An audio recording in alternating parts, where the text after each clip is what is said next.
aesthetic, the sound, just in case. Where we at?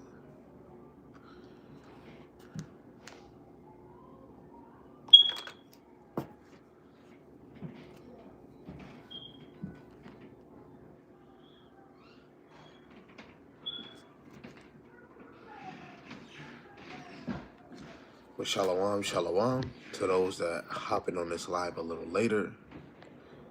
Lord willing, this is an edifying lesson and straight to the point.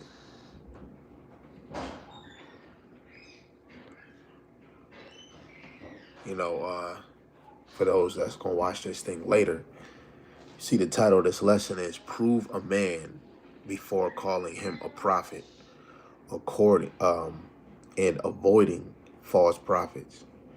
Which this is very important. This is a basic, strong lesson. In many ways, where just like how you before you prove a friend is the same way you should be proving men. That are teachers that are coming, saying that they're servants of Yahweh Ba'ashem Yahushua. You want to prove them before that you say that this man is an actual prophet, because some are false prophets, and you want to avoid a false prophet, because most cases, that false teaching is going to lead you into a ditch.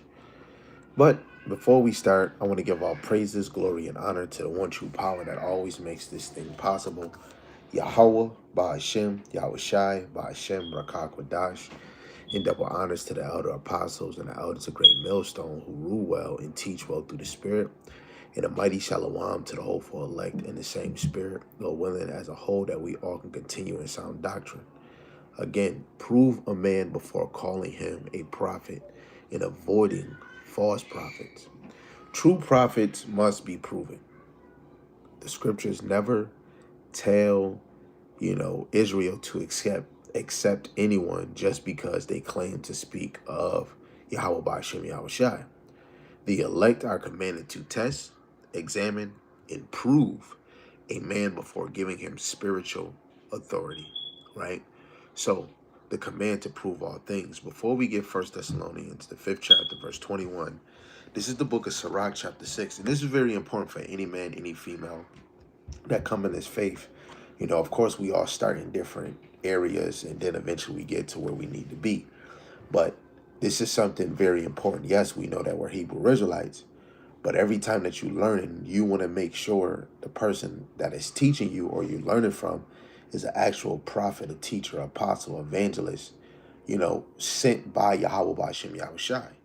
And by the Spirit, you could tell by their teaching, let alone if they're in this thing to teach 100% truth, sound doctrine, and always trying to find a way to build you up on understanding and increase your faith in Yahweh Ba'ashem Yahushai, and give you understanding on the things that happened in the past and things that were futurely spoken of, prophecies, parables, dark sayings, and the law.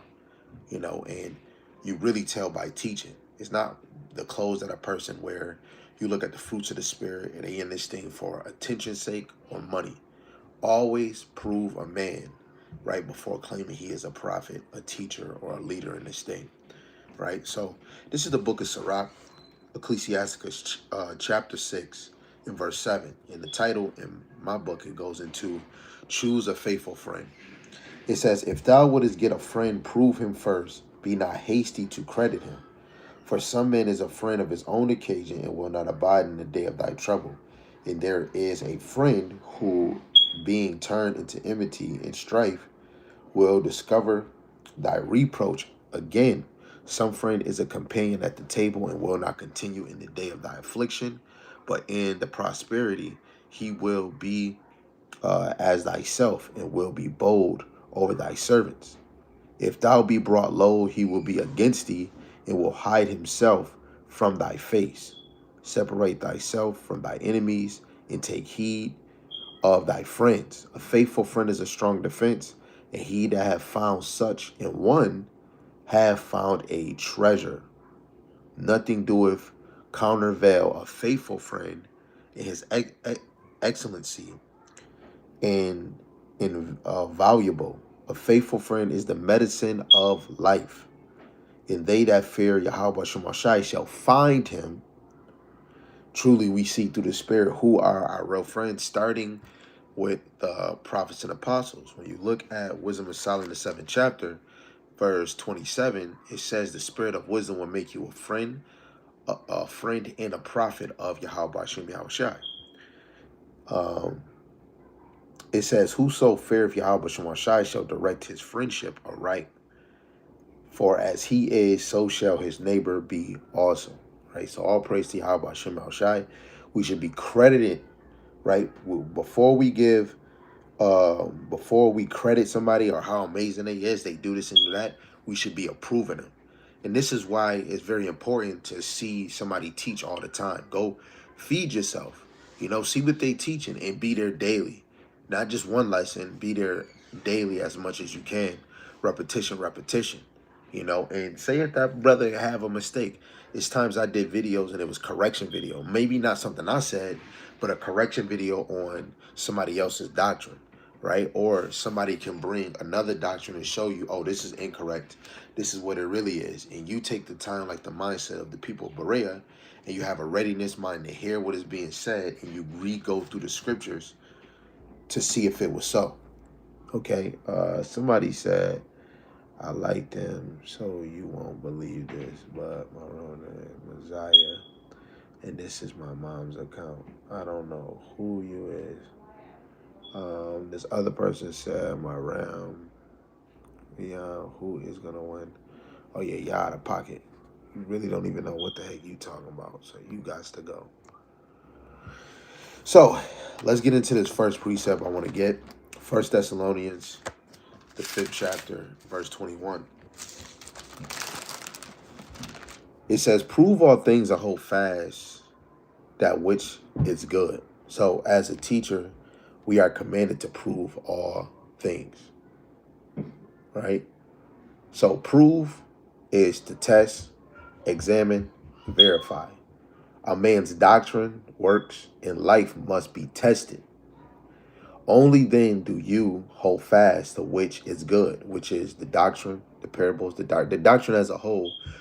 That's what's good. That's what you're holding on to, and this is why you want to be grounded in that understanding so you're unmovable, right? But of course, we're students. If we're unsure, we ask questions, or you still digging until you're persuaded this is the truth. This protects the flock from deceit and from emotional decisions, okay? Because you don't want to be deceived in this thing. The person said Revelation 22:6 states, I, Yahushua, have sent my angels to give you this testimony for the churches. I am the root and the offspring of David and the bright morning star. What does that have to do? He said Isaiah 14:12 is a verse that begins with the famous line, how you have fallen from heaven, O day star, the son of the morning. Oh, those are two different things. Isaiah 14 is speaking about Nebuchadnezzar, aka speaking about Esau, right? Morning star or enlightened one. On this side, who would be the enlightened ones? That would be the example of Nebuchadnezzar. Nebuchadnezzar was on high. That's speaking about the elites on this side that runs the whole world. They are Lucifer. They are the enlightened ones, which when you go into Morning Star, a light bearer, but when you go into understanding of Illuminati, it's enlightened one, right? But when you go into Revelation 22:6, Yahushua being a morning star is way different than what you're understanding in Isaiah 14. Truly, Yahushua is that first light created out of Yahweh, right? But hey, that's neither here or there. If you don't have understanding of Isaiah 14, you can't compare that with Revelation 22:6, because he said he's the bright morning star, right? But yeah. Was Jesus white or black? Jesus was a so-called dark brown man. In today's society, we would say he's black, but he's a dark brown melanated man. Scriptures prove that. So, again, you must prove a man before you call him a prophet, and you want to avoid false prophets. So, trying the spirit, don't trust their words, right? Not words as in a natural man just talking, But when it comes to the Spirit is always speaking on deep things, right? Let me actually get this one too. It's another example through the Spirit how we could tell if somebody is a prophet.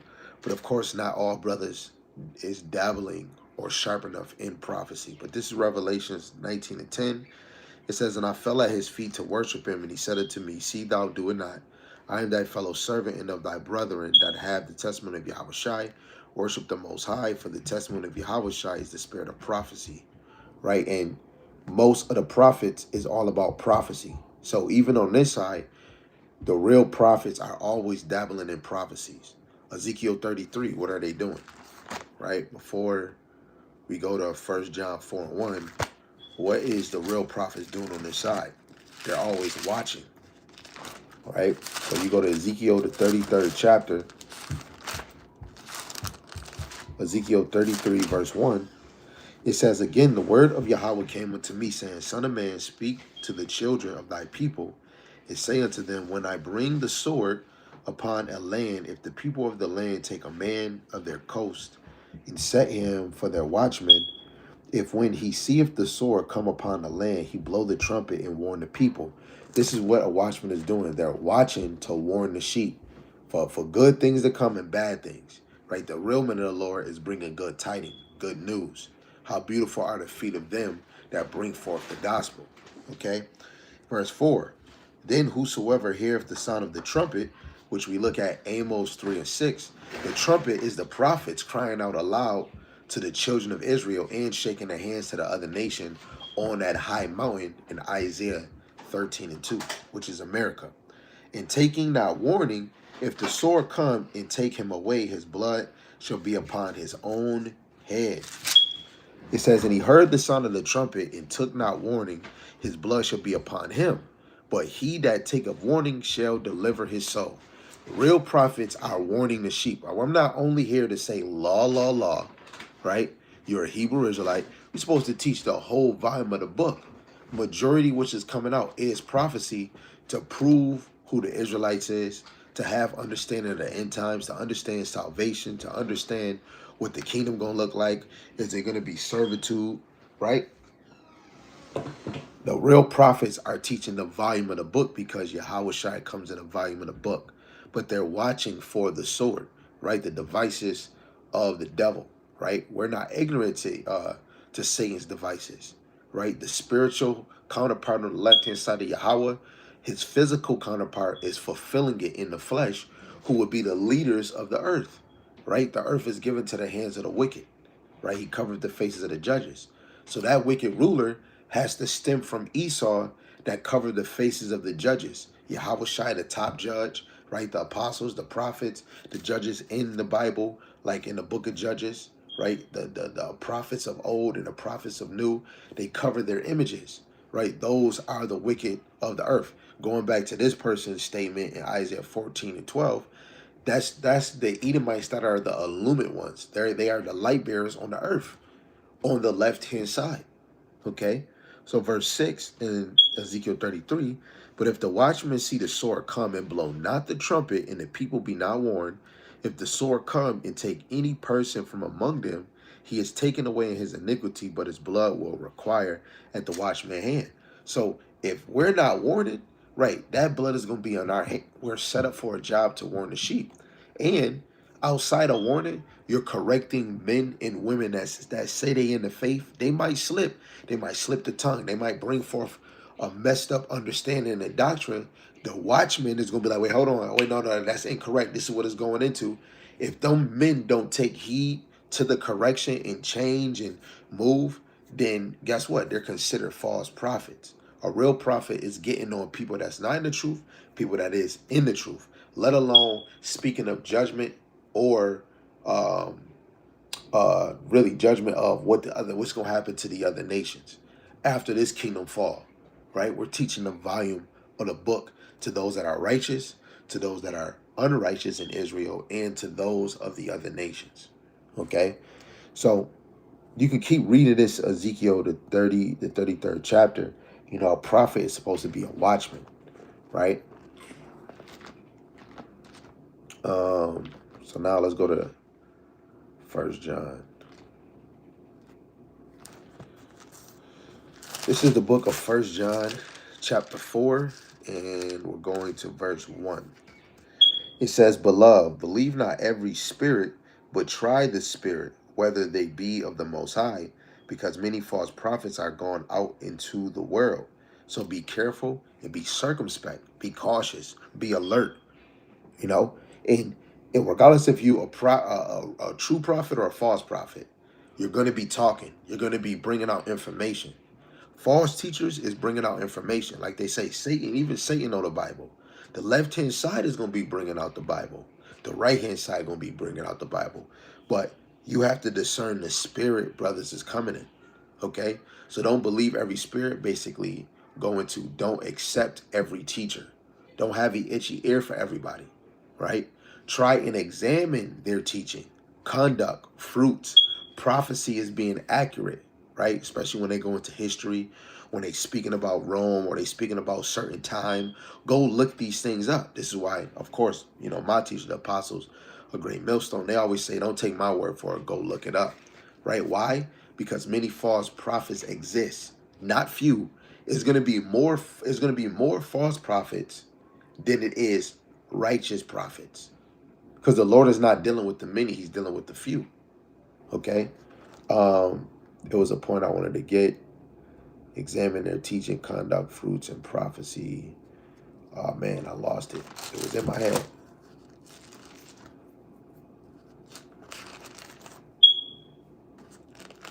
You know what? I'll just bring this out until it come back to my head. This is first John chapter 2, verse 21. It says, I have not written unto you because ye know not the truth, but because ye know it, and that no lie is of the truth. So we have to be bringing 100% truth because there's no lie in the truth. Let alone if they, to understand the spirit, right, it's different levels. We'll be here all night, but let me just get to a point that's in my mind. When you go to First Corinthians, the 2nd chapter, you know, a lot of people don't have that spiritual discernment. You got people speaking about things that normal teachers is not teaching about: spiritual powers, immortality, right? You know, never dying, right?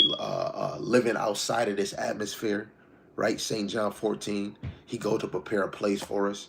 In my Father's house is many mansions, right? Some people don't agree that you're going to be able to come out of this atmosphere. Some people don't believe that you're going to have an incorruptible body, right? The real teachers is teaching the raw and ugly, straight truth, okay?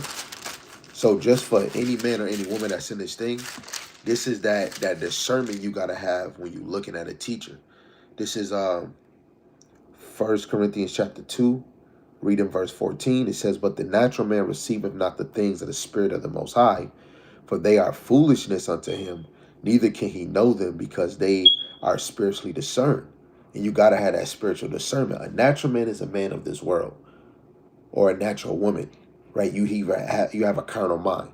Like I was just on TikTok, I was thinking about doing a quick live, you know, to edify the sheep on there. And I see this one says she always claim, you know, Hebrew Israelites say mad different names about the Heavenly Father and the Son, but she say she in the truth. And she'll make rooms and be a host and actually teaching or bringing out precepts. If you truly believe, a woman gonna understand that a woman wasn't breaking down those scriptures. Just because you see Deborah, you see Anna the priest, they was not going in here breaking down no damn scripture. They did not come in here and say, hey, let's go write a book and do this. No, the Lord set up men. So if a woman was truly coming in this thing, she would know that it's not her place to be teaching the scriptures. When you start having a gathering of people speaking about the word, that is church. Church means an assembly of Israelites or assembly of citizens. So if it's a gathering of people, men and women, guess what? A woman is going off. If she teaching, guess what? She don't got the Spirit of the Lord. Oh, that brother cussing when he teaching. There's no scripture on cussing. If you say cursing, right? Cursing is different from what we would call it today. Or are you saying a swear word? It's nothing against a swear word where the Lord is calling a woman a dog. And what's a female dog? A bitch. You know? But the understanding the scriptures is way bigger than a cuss word. You know? You can't just claim somebody not a prophet because they cussed. Right? Well, what if a brother, like I just seen before I got on here, It's a brother that was doing a whole lesson while his wife was on the camera. Oh, yo, babe, get to read this precept for me. If we actually understand the scriptures, guess what? That man, we wouldn't even really see his wife, and she'll be quiet in the church. But he claiming Israel. Guess what? That is not a prophet. You should be able, like we said, to examine a teacher by examining what he teach, his conduct, his fruits, prophecy, and accuracy. Okay? The person said, are you spiritual? Yes. Spiritual in the case of what Yahweh Shemar Shai says, yes. Right? What is your religion? I don't have a religion, but if we wanted to be somewhat technical, I would say the law, statutes, and commandments. But my nationality, I am a Hebrew Israelite. Does God know our private prayers in our heads? Yes.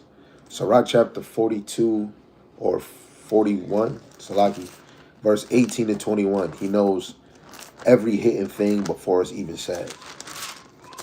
I mean, if you read in the scriptures, you should know. Yeah, so Sirach, Ecclesiasticus, and Apocrypha, chapter 42, verse 18 to 21. You should go read that.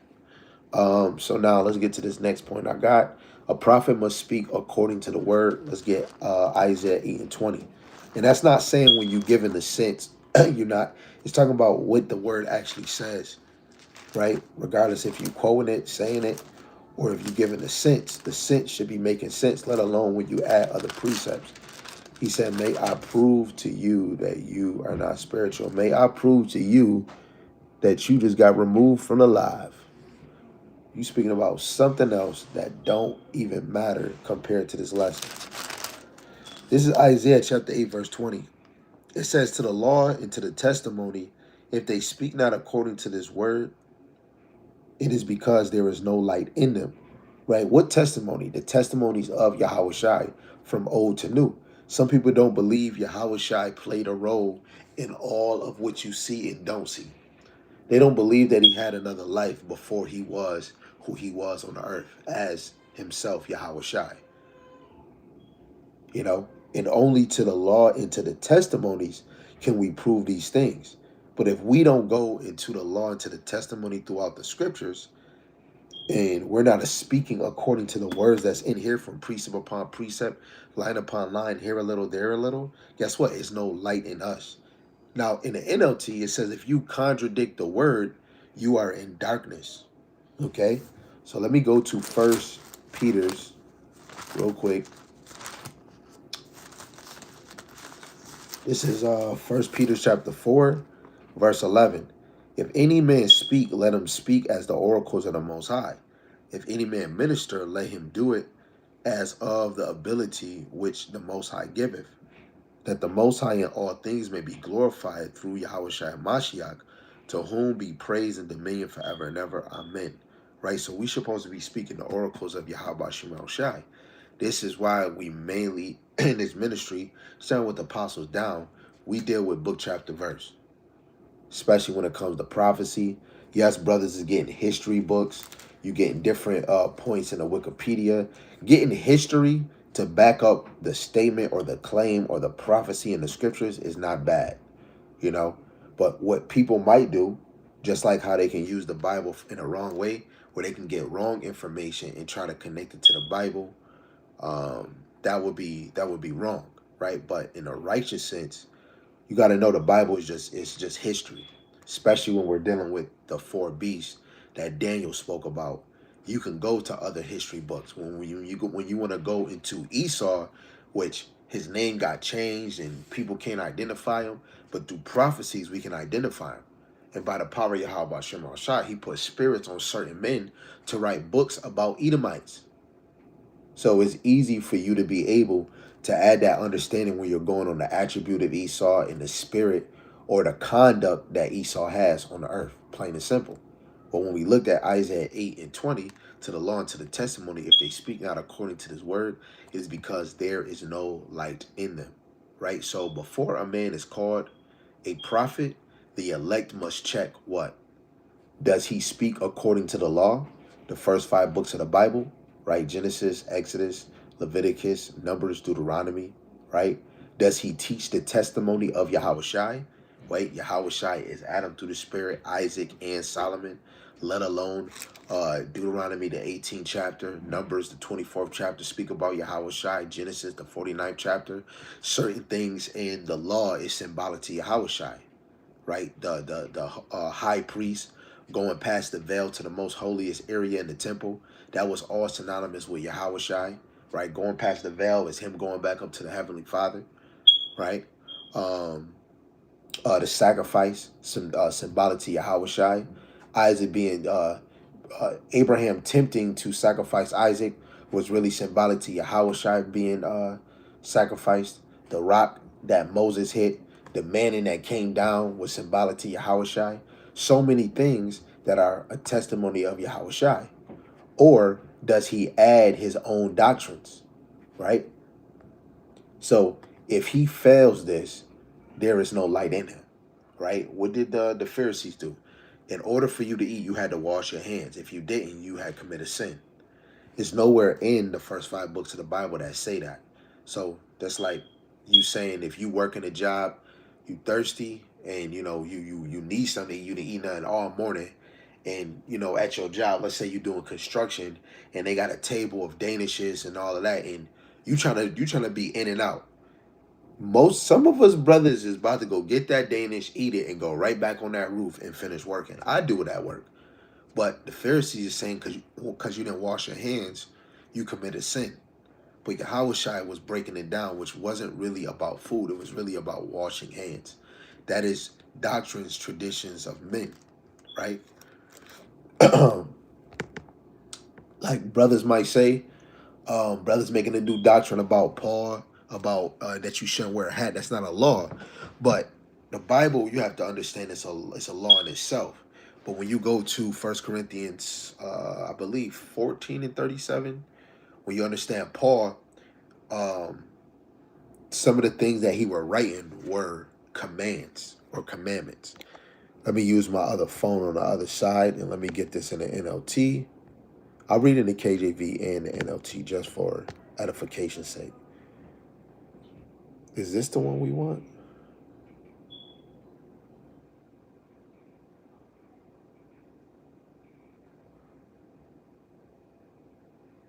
Um, This is 1 Corinthians 14:37 in the KJV. If any man think himself to be a prophet or spiritual, let him acknowledge that the things which I write unto you are the commandments of Yahweh Shem Yahushai. In the NLT, it says, if you claim to be a prophet or think you are spiritual, you should recognize that what I am saying is a command from Yahweh Shem Yahushai himself. So some of the things that Paul was actually speaking about in his letters were laws. Not saying everything, but some of the majority of the things he was saying were laws, especially man having his head covered when he's prophesying or praying to the Lord. That was a law. Let alone if we go into history, we'll understand our ways is different from the other heathen. That shouldn't be something we argue about if you want to be more connected with the Lord. And anybody covering their head, what does that have to do to make you on fire or to make the Lord connect with you even more? Because we're teaching his word. You're teaching Yahweh Shem Yahushai's word, right? So I was just using that as an example. That is not traditions of men where people would say, oh, you making your own doctrine, your own tradition. No, we just showed some things that Paul actually said was a law, you know? But instead of me getting deep with Paul, because we would be here for a minute, let's continue. A prophet is known by his fruits. Let's get the classic in Matthew, the 7th chapter. And again, y'all can look up these same precepts even yourself. This is St. Matthew chapter 7, verse 15 to 17. It says, beware of false prophets which come to you in sheep clothing, but inwardly they are raven wolves. So you have to know the left-hand side, those men that might be moved through that left-hand side spirit, they're going to have the audacity of putting on sheep clothing and looking like light. But they're really in here to be a raving wolf, to devour you, to lead you to a ditch. Ye shall know them by their fruits. Do men gather grapes of thorns or fig thistles? Even so, every good tree bringeth forth good fruit, but a corrupt tree bringeth forth evil fruit. A good tree cannot bring forth evil fruit, neither can a corrupt tree bring forth good fruit. Every tree that bringeth not good fruit, bringeth not forth good fruit, is hewn down and cast into the fire. Wherefore by their fruits ye shall know them. Right? So you have to understand, no tree is gonna bring a good fruit. No good tree is gonna bring corrupt fruit. So all them brothers that could be teaching falsely and they got mad followings of sheep, what do you think them sheep says? They're bad fruits. The apple do not fall too far from the tree. You know? So some men that come as false teachers, their sheep are false believers. Now you never know the mercy of Yahweh Shem Shai, just like the Lord did with us. Let's actually get this. Well, this is what Paul said about himself. Right? This is 1 Timothy chapter 1 in verse 13. He said, who was before a blasphemer and a persecutor and an injurious, but I obtained mercy because I did it ignorantly in unbelief. Some of us is ignorant. Some of us, the way that we're moving is because of ignorant unbelief. Now you got some people willfully doing it. You got Jake that know they're teaching for pay. You know what? I'm about to monetize my YouTube channel. A lot of I don't even fully know about monetize. I know it works, then you get some money. I know you can put certain ads on there. I don't got the time to do that. Let alone this word is for us, but this is like, come on, man. These are divine words the Lord set up. Why am I making money off of this? Especially if I can know what the Lord did to Saul. He took that righteous spirit in him and then took it and gave him an evil spirit. I believe that can still happen to brothers now. That's the same with false prophets. False prophets, you have an unclean spirit on your ass, right? This is why all of us, even for myself, even if if the apostle's saying, don't take my word for it, go even look it up yourself. I go look it up. And I'm actually persuaded by me. Okay, he went to this precept. Oh, snap. You know what? That word right there. Let me look up that word. Oh, he said this person name. Let me go look him up and I read about it. Oh, snap. Damn, this is right information. Oh, snap. And then I'm going to these other precepts. Then I'm just thinking about it. I'm talking to my brothers. Confirmation. Up. That's definitely it. Because I'm seeing everything.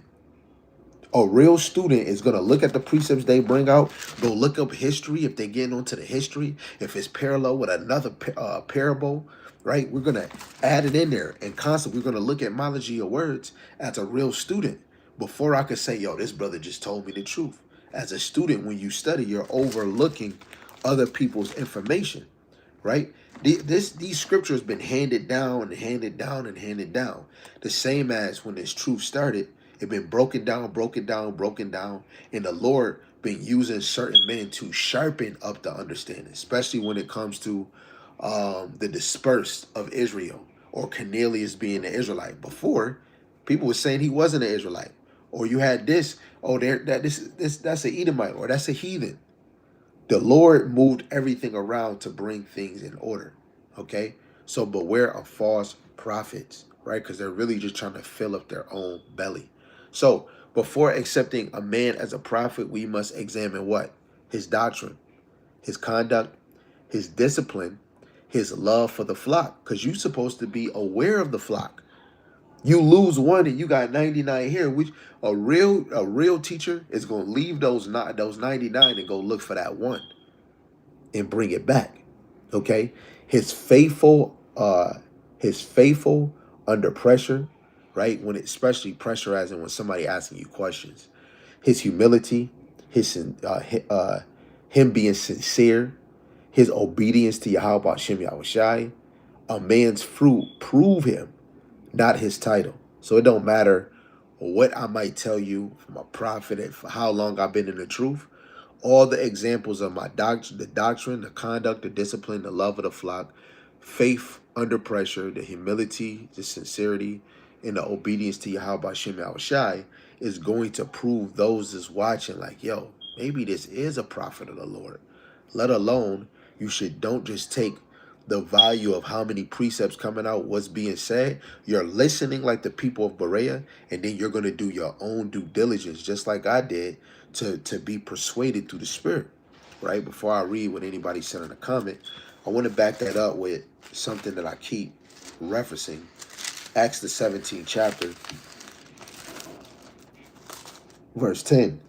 And the brethren immediately sent away Paul and Silas by night unto Berea, who coming thither went into the synagogue of the Jews. These were more noble than those of Thessalonica, in that they received the word with all readiness of mind and searched the scriptures daily whether those things were so. Instead of being argumentative, contradicting it, mocking, scoffing, they just listen.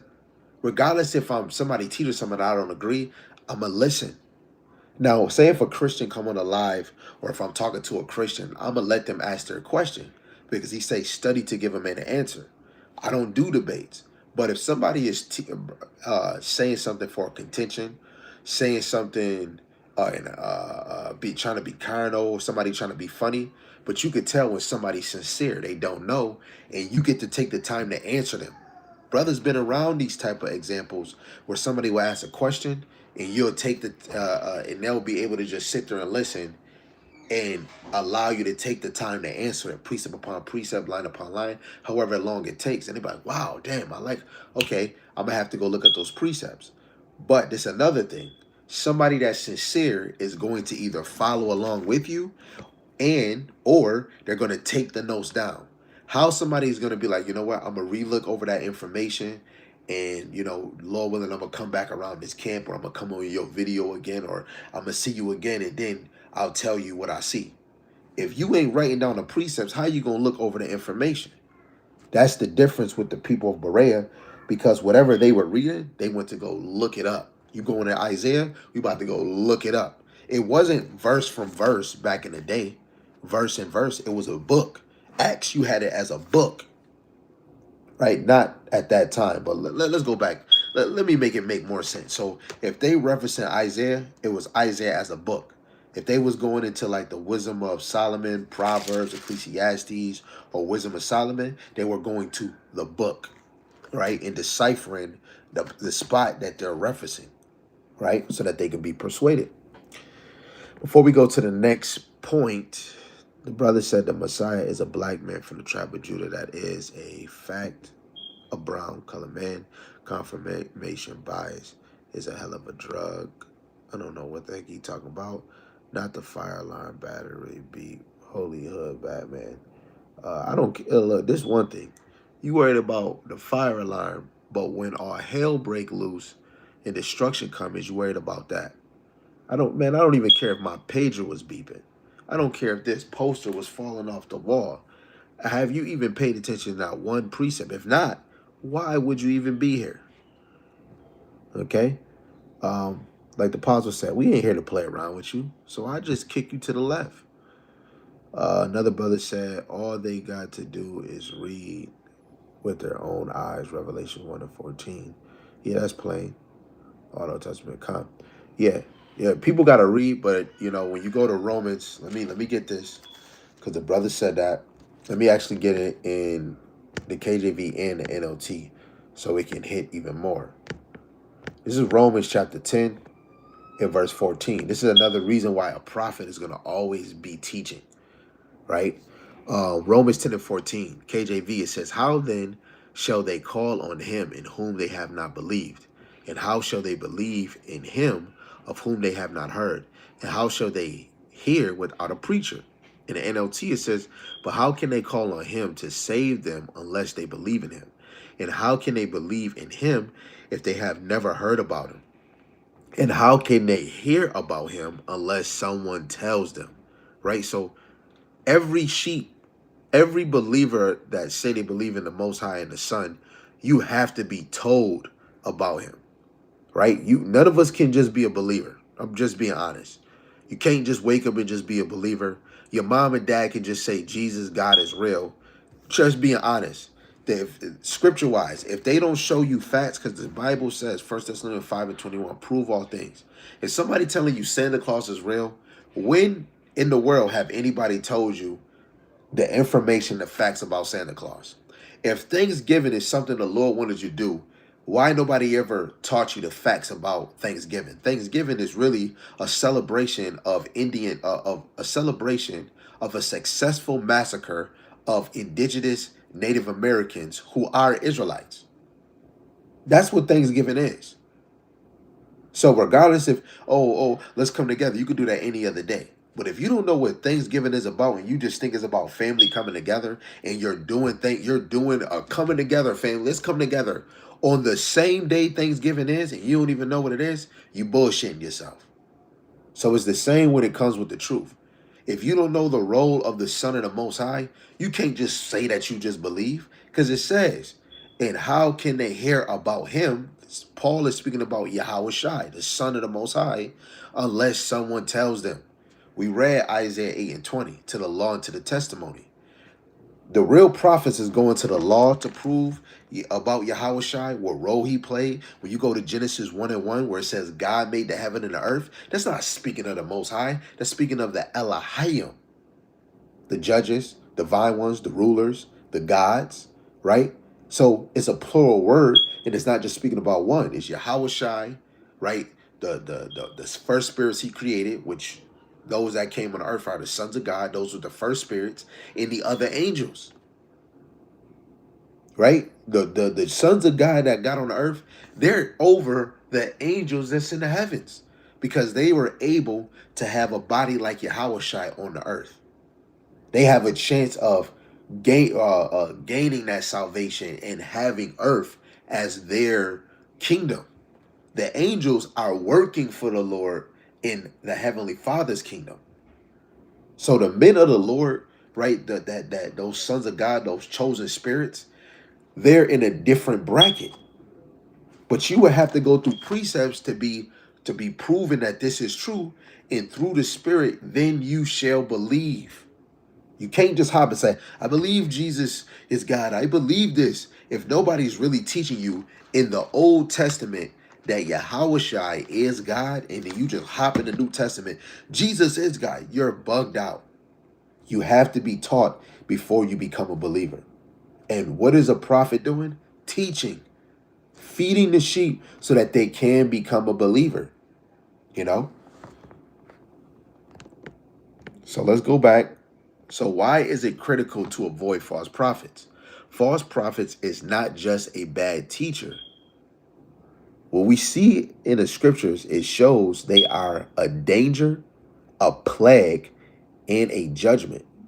This is even more why we should stay away, because if your hand join hand into them, or if they're able to deceive you. What is it? Matthew, the 24th chapter. Let's see if we can get it. Matthew 24.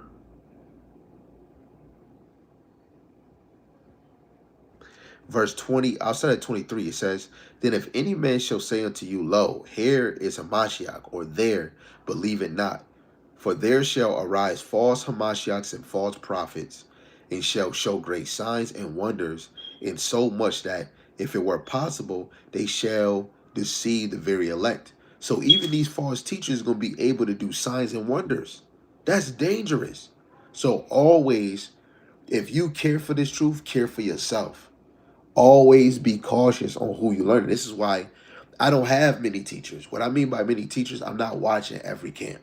I already was watching every camp before I got to where I'm at now.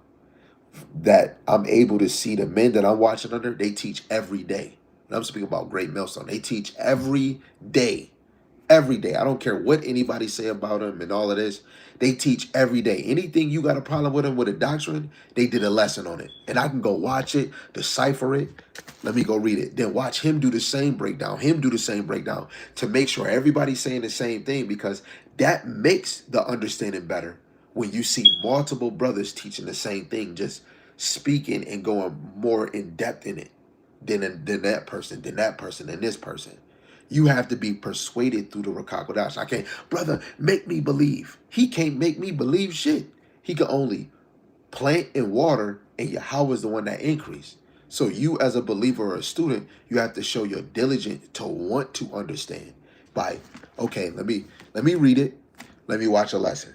Let me watch this lesson. I'm not persuaded yet. You know what? Let me see if I can ask a question. Brother, I get the 15 verses you went into, but there's one verse I don't get. If I can get that, I'm really might be able to get it. Boom. You type it, send it. That brother go look at your comment, be like, oh, he don't understand verse 16. You know what? I'm gonna do a lesson on that. He do a lesson, he might tag you on it, or if you subscribe to the channel, you're gonna automatically get notified, and it's gonna be like, oh, he did a lesson on it. Boom, you click that, you listen to the lesson. Oh, that's what it's going into. You pause it, you read that verse, you add precepts to make it even make more sense, or you go to the precepts he's showing you. Oh, he went here and here. Dang. And if you still don't get it, pray, calling Yahweh Bashim Al Shai to seal that deal. And it's going to be all in the Lord if you fully understand. Right? But the real men of the Lord is always teaching. And they know. Let's get this. James. Nope, I'm going to read it in NLT. It hits way better. James chapter 3, verse 1 in the NLT. Dear brothers and sisters, not many of you should become teachers in the church. For we who teach will be judged more strictly. Those that are teaching, especially if they're false teachers, they don't give a damn if they gonna get judged, right? Because anybody falsely teaching don't really fear the Lord. Hananiah, through the Spirit, he must really didn't fear the Lord. Let's go to Jeremiah, the 28th chapter. Hananiah didn't truly fear the Lord, because you gotta really understand the fear of the Lord is created in the faithful while they're in the womb, right? Sirach 1:14, right? Fear of the Lord is the beginning of wisdom. It was created with the faithful in the womb. So when you come in this faith and you really fear the Lord, you were already created with that fear. It's just that truth haven't been unlocked. Yahweh Shema Shai haven't supped with you just yet. But you were created with that fear. So let's get this so we can close the deal. Jeremiah 28,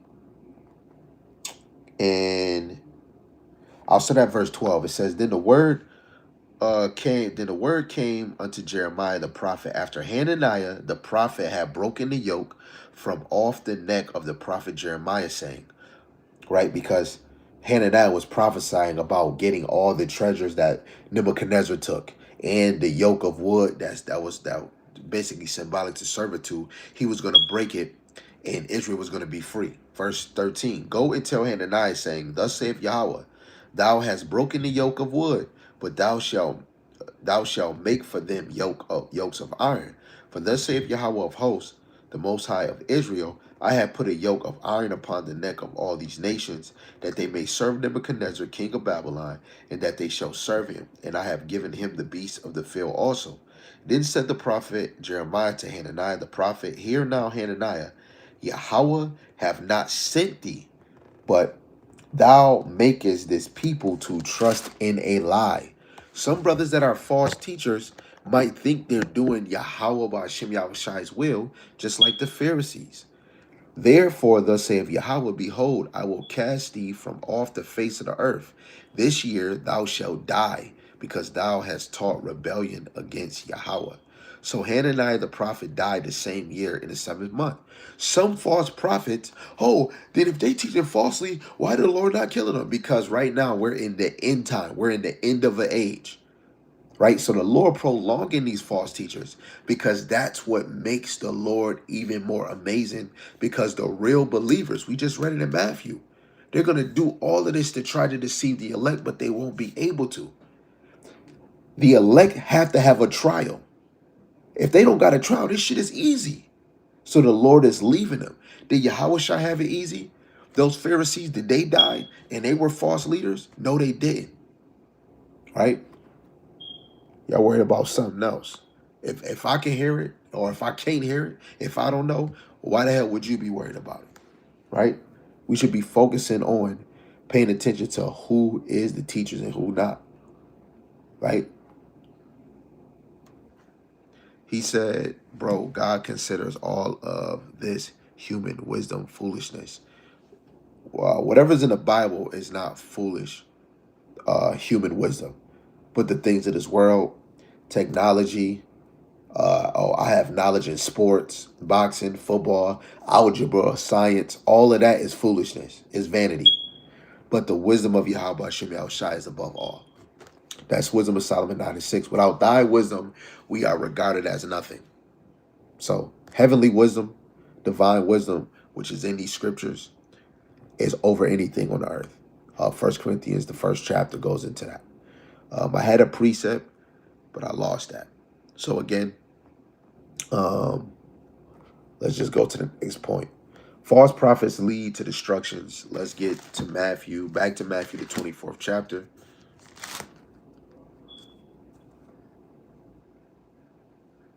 How we think we break it down is foolishness. No. For what you need to do, JB 368, put a precept to show how we break it down is foolish. Only a false prophet is breaking things down foolish, in a foolish way.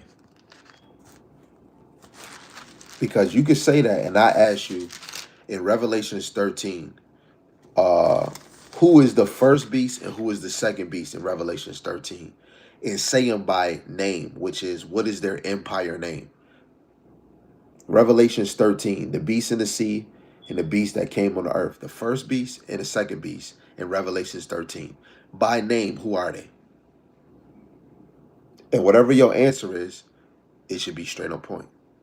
So until you answer that, anything you say is nothing. So this is Matthew 24:11. It says, and many false prophets shall rise and shall deceive many. That is their purpose. That is their job. False prophets deceive families, congregations, entire communities, even some who thought they were in the truth. This deception leads to spiritual destruction. Okay? The guy said, why did Paul not get this deep? Paul did get deep. But all the prophets got deep for their time. But let me just read some, because you just said that in Thawada for saying something you might not even understand. This is Psalms 119, verse 199 and 100. This is what it reads. It says, I have more understanding than all my teachers, for thy testimonies are my meditation. I understand more than the ancients because I keep thy precepts. In the time we in now, the true prophets of the Lord on this side know more than all the ancient. And I'm going to just say from my teachers, from Pastor Tahar, Pastor Gabar, and them, and other men down from them brothers know more than Paul. They know more than John the Revelator. They know more than Daniel. Why? It's because even though we can understand the things of old, we're able to understand the prophecies of the end time because we're living in that time. So like Isaiah 54:16, where it says, I created the smith and the waster. In the ancient world, Isaiah didn't know what the waster was. But I bet you in that time he knew what a smith was. A smith is somebody that molds metal. But prophetically, who is he speaking about?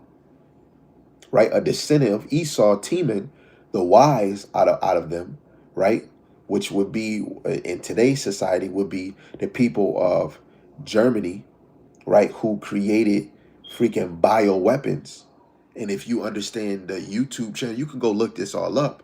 Project Paperclip, where the United States and Russia split Germany engineers that are capable of making bioweapons, which we would say ICBM missiles. You know, they use a lot of science to create these type of weapons. That would be the Smith, and the waster would be the ICBM missile. Isaiah didn't know what that was. Ezra, Ezra, he was calling missiles arrows. And when we understand, it says 200,000 is going to come to Babylon. How can any other nation on this earth shoot arrows, literal arrows, from China, from Russia? Arrows are not going to fly in the air that long. They're not. There's no arrow on the earth that's flying from country to country except for a missile. Go on Google and look up and say, do an arrow and a missile look alike, or are they symbolic to each other? It's going to say yes. Right? When you look at a missile, it looks just like a bow and arrow. The silos is the bow, and the missile is the arrow. So we know more than the ancient. Plain and simple. The brother said, Christ and Christ crucified. What? Revelations 13? No, you're wrong. So that was foolish. That right there is a prime example of foolish. He said people in the Bible thought it was the end of days. How can anyone claim to know the end if Jesus doesn't know?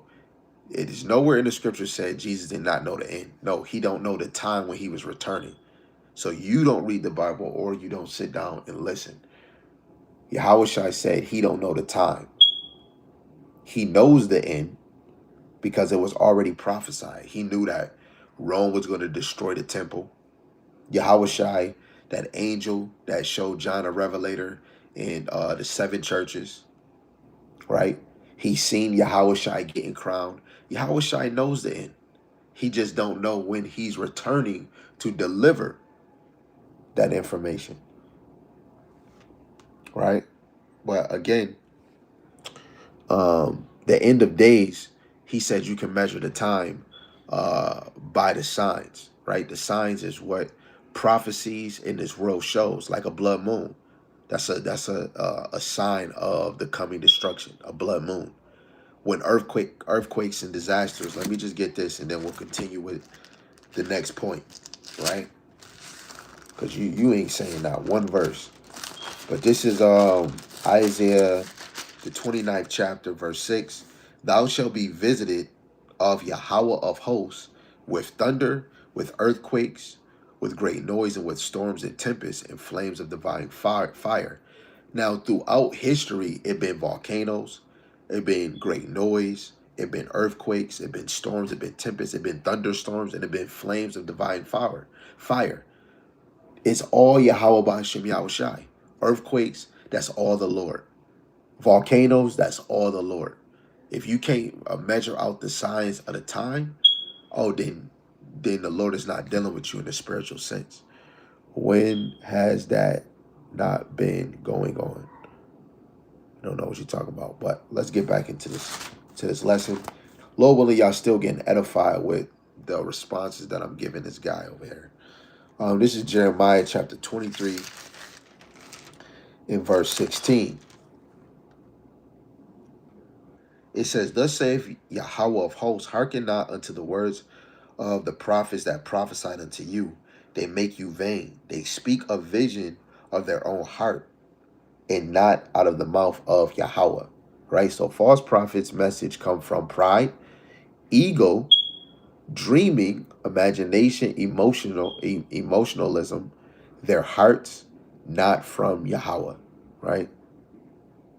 So when you look at Job 33, verse 14 down, a lot of us, we get instructions from the Lord in our sleep, especially when it comes to the lessons that you do. You could be meditating on something, you reading something. Maybe you didn't get a lesson from reading or hearing, or reading or studying your notes. You probably put on a lesson. You might watch a news video, and it's like, oh, I'm about to do a lesson on this.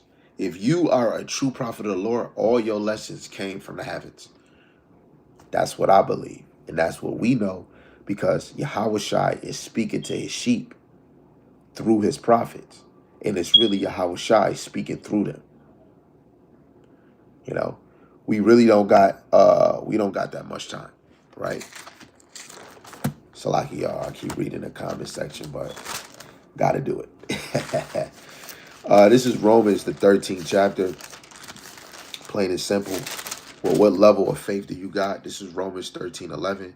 In that, knowing the time, that now it is high time to wake up out of sleep, for now is your salvation nearer than we believe. Right? We're closer to our salvation, because when you look at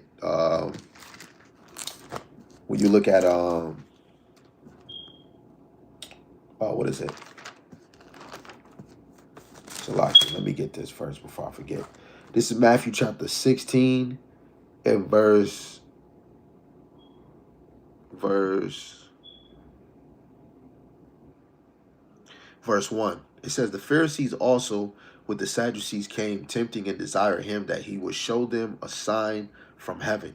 And he answered and said unto them, when it is evening, ye say it will be fair weather, for the sky is red. And in the morning, it will be foul weather today, for the sky is red and lowering. O ye hypocrites, ye can discern the face of the sky, but can ye discern the signs of the times? So the Pharisee was trying to trap Yahushua and see if he could tell them, uh, if he can show them a sign. And he said, yo, you can tell the weather, but you can't even tell the signs of the time, right? Now, we know in Matthew, the 6th chapter, you're going to hear rumors. I mean, Matthew 24, you're going to hear rumors of war, nation against nation, right? You're going to see, it's going to be so many things that's going on this earth. It's no way no man or no man or any woman on the earth can say, I didn't know, I couldn't see. You couldn't see because the Lord blind your ass to not see. Okay? The brother Samuel, he put 2 Peter chapter 3, verse 3. It says, knowing this first, that there shall come in the last days scoffers, walking after their own lusts. That is another sign of knowing we're in the end, in saying, where is the promise of his coming? For since the fathers fell asleep, all things continue as they were from the beginning of the creation, right? And that's how people are going to think. He promised this, he said this. Even the apostles in Acts 1, they said, oh, is this the end time? Are you about to restore the kingdom? Because the real believers, right, that started to understand, they knew the end was coming. They were hasting. They wanted the kingdom. That's the mindset you got to have. Oh, we're in the end. You're supposed to have fear of the Lord that we're getting closer, right? When you go to 2nd Ezra 6 and 9, Esau is the end of the world. Let me get that. Let me get this. I know Sam, he gonna know this one. This is Matthew chapter 28, verse 20. Teaching them to observe all things whatsoever I commanded you, and lo, I am with you always, even unto the end of the world. Now, when you go to that same verse, I'm going to do it real quick in the NLT. Matthew 28 and verse 20. What is world? Eon, I believe it's Eon or Anon. It says, teach these new disciples to obey all the commands I have given you. And be sure of this, I am with you always, even to the end of the age. Now, before I even go get a precepts to back that up, let's go into this word world. This is not cosmos, even though it has a meaning. But when you get to this Greek word, it don't say cosmos. This is the word. Strong's G165, Ion. Ion. Correction. Fear of the Lord. When you look up the word, it means reverence or to be terrified. Ion, the biblical usage for Ion is forever in a broken age. It says world, universe, and it says period of time or age. Strong's definition, it says properly in age. It says Masonic period, present or future, age, course, eternal, forever, end of age. So this word world means the end of the age. When we look at 2nd Ezra, the 6th chapter, verse 9. I'm going to read your precept too, Sam. 6 and 9. The end of an age. What is the end of an age? 2nd Ezra, chapter 6. I don't know. I want to make sure that that's not the G and T. 2nd Ezra 6 and 9. It says, for Esau is the end of the world, and Jacob is the beginning that followeth. Jacob is the end of this age. When it says the end of the world, that means the end of this age. Plain and simple, right? So Yahushua is with us in the end of the age. How? Through the Spirit. Let alone the Rakakodashes on the earth. That should even let you know you're in the end times, because he told Paul it was going to be a falling away. Then the man of sin, the son of perdition, was going to be revealed. We're in the time of the man of sin being revealed, because the falling away been done. Okay? Revelations, the 11th chapter, verse 7 to 11. Really verse 1 all the way down to verse 11. The brother Samuel put 2nd Ezra 9 and 13. And therefore be thou not curious how the ungodly shall be punished and when, right? What he said? He said, "Be thou not curious how the ungodly shall be punished and when they shall be punished, but inquire how the righteous shall be saved." How do you inquire it? By the precept upon precept. What's going to happen to the righteous? What are they going to get? What is it? Whose the world is and for whom the world is created. Come on. The brother put Job 18 and 14. His confidence shall be rooted out of his tabernacle, and it shall bring him to the king of terrors. Who's the king of terror? Yahweh Bashem Yahushai. Hebrews 10 and 31. It is a fearful thing to fall into the hand of the living power. This is why even more you want to take heed. This is the second reason why what I said on this lesson that Salaki, let me make sure. To this lesson, prove a man before calling him a prophet and avoid false prophets, right? Because a false prophet is going to allow you to be killed. We've seen it in Sirach 6, right, where it says that a man would be your friend for his own occasion. Some brothers is teaching to make profit, right? Some brothers is like, I wasn't popular at all, and now they getting all this attention and the truth. They couldn't get famous in the world. They try to get famous in this truth, okay? It's terrible to fall in the hands of the Lord. Some people are in the hands of the Lord, and they're not getting no destruction. They're just right here. And guess what? The Lord is using you on the left-hand side so your ass can be destroyed. That's a scary thing.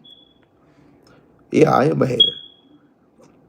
The end of an age is some zodiac shit. I mean, we going by what the scriptures say. Thou sayest. Thou sayest, Jay. So this is Jeremiah 23:16. Just for edification for those that's listening, you just see me going into certain scriptures dealing with what Jay the Snake is saying, you know. So this Jeremiah, the 23rd chapter, verse 16. If you don't believe, you don't got to be here. Verse 16 again, it says, "Thus saith Yahweh of hosts, hearken not unto the words of the prophets that prophesied unto you. They make you vain. They speak a vision of their own heart and not out of the mouth of Yahweh." So again, false prophets' message come from pride, ego, dreaming, imagination, emotionalism, and of their own heart, not of Yahweh Bashem Yahushai. False prophets strengthen sinners instead of warning them. When you jump up to verse 16, it says, "I have seen also in the prophets of Jerusalem an horrible thing. They commit adultery and walk in lies. They strengthen also the hands of evildoers, that none doeth return from his wickedness. They are all of them unto me as Sodom, and the inhabitants thereof as Gomorrah." This is why 2/3 are going to be destroyed. And the main elites of the 2/3 is you false prophets. A false prophet, he makes sin comfortable, right? We look at Isaiah 30 and 10, right? Speaks smooth things unto us, not right things. Justifies wickedness, right? Says peace when judgment is there, like that big fat slob saying, for Thanksgiving and Christmas, I'm going to have a nice spread and I'm going to have pork for them Pharisees. They're justifying wickedness. It's wicked to eat unclean food, right? Never rebuke evil. You got brothers that's claiming this faith and say rebuke is hate. No, it's not. Right? Didn't Paul rebuke Peter?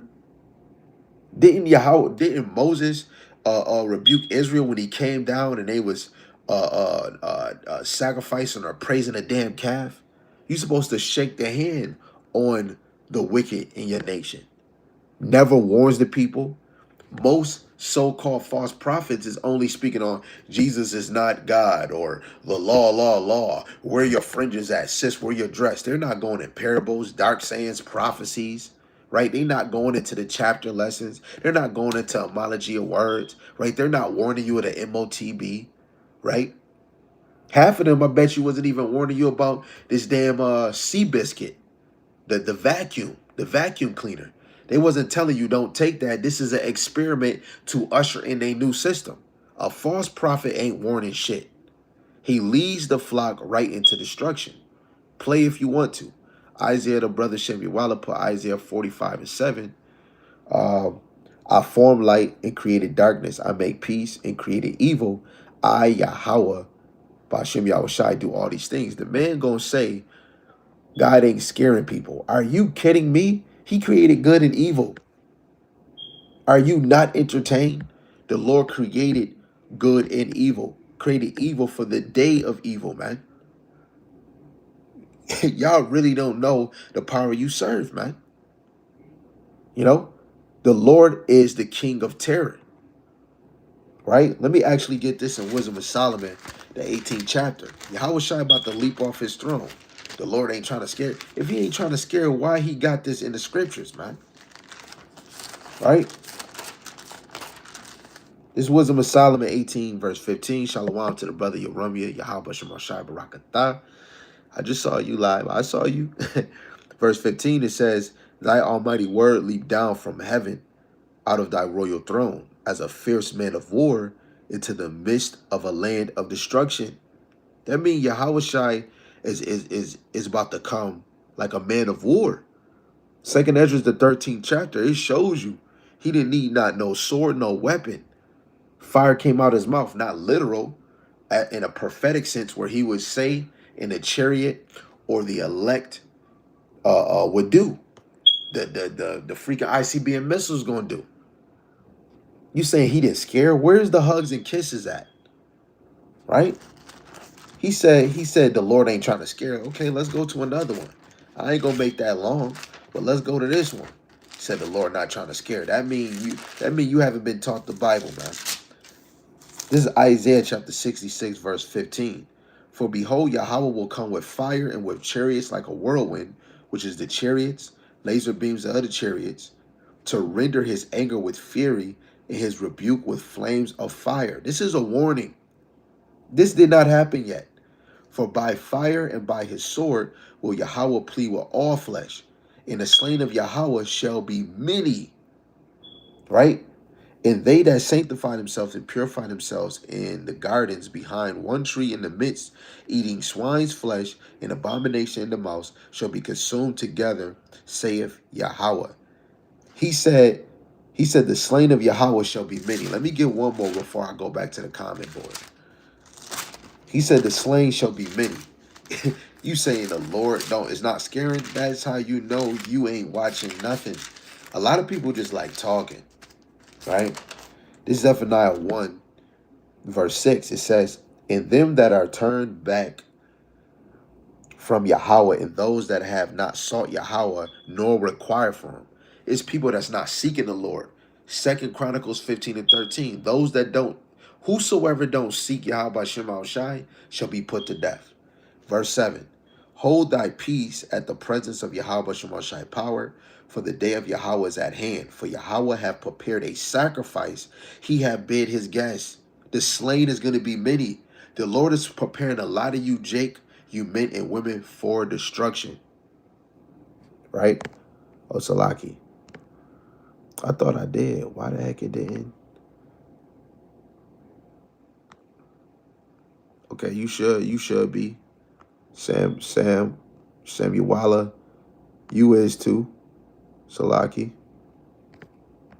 Yeah, you should be good now. You should be good now.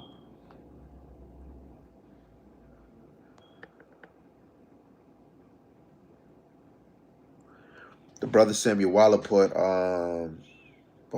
he put Matthew 12 and 36. It says, "But I say unto you that every idle word that man shall speak, they shall give an account thereof in the day of judgment." Come on, man. And the Lord is keeping record. He's keeping record of any man saying anything. Yeah. Okay, yeah. So Sam, you got a ranch too.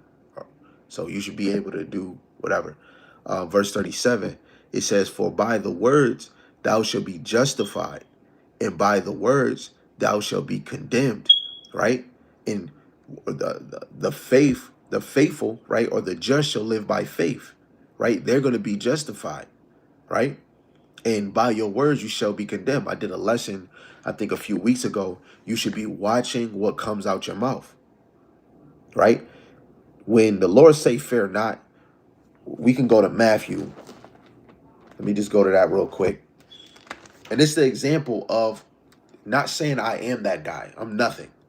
But as an example of a prophet, you can look at his conduct on, is he ready to give an answer? Is he teaching his diligence?